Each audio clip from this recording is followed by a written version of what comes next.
Christopher Nolan's Dunkirk is an amazing story of how 400,000 Allied soldiers during the Second World War were rescued from a French beach before the Germans could destroy them all. But there is a small problem. Where were the Indian soldiers of the Royal British Army? No, seriously. Over 36,000 Indian soldiers died during the war and not even one frame for them? Nolan is a genius. But don't get us wrong, he has fallen into the classic trap of Western cinema that chooses to conveniently ignore parts of history. Dunkirk is the story of the biggest evacuation in military history. And turns out there were a few hundred Indian soldiers in that bunch, who came to France all the way from Bombay with 2,700 of their mules. Wait, why mules? So they could go on rough terrain where vehicles couldn't. These mules, in addition to being beasts of burden, had their voice boxes surgically removed, so that they didn't bray and draw the enemy's attention. All this just to deliver supplies for the British. And what did they get in return? Abandonment. Yes, that's right. The British decided they didn't need this extra load while running back home.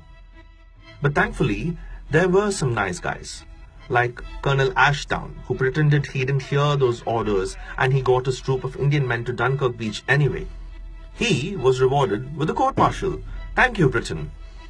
Some had to save themselves, like Junior Officer Jamedar Maula Dad Khan, who saved his entire troop from being shelled, and he got an honorary medal for it. But why are Indian soldiers so important, you ask? Because they were the ones holding forth in North Africa and West Asia, while the British were busy fighting alongside their allies in Europe. Our troops died at Dunkirk. There's no package at Dunkirk, and Anzio, and Arnhem, and Monte Cassino. Really? But this church inside Britain's Royal Military Academy says otherwise. Just look at the stained glass art inside. Indian soldiers fought not only in France, but Persia, Iraq, Hong Kong, Greece, Italy, and Eritrea, on 3 continents. Without the Indian army, the Japanese would have overrun India. They'd have linked up with the Germans in Iran, and the whole world would have come under the domination of the Axis alliance. And what does the cinema of the West have to say about that? Absolutely no Indian soldiers in any of these films. But Patty Jenkins managed to do it with Wonder Woman, even if it just lasted for a few seconds.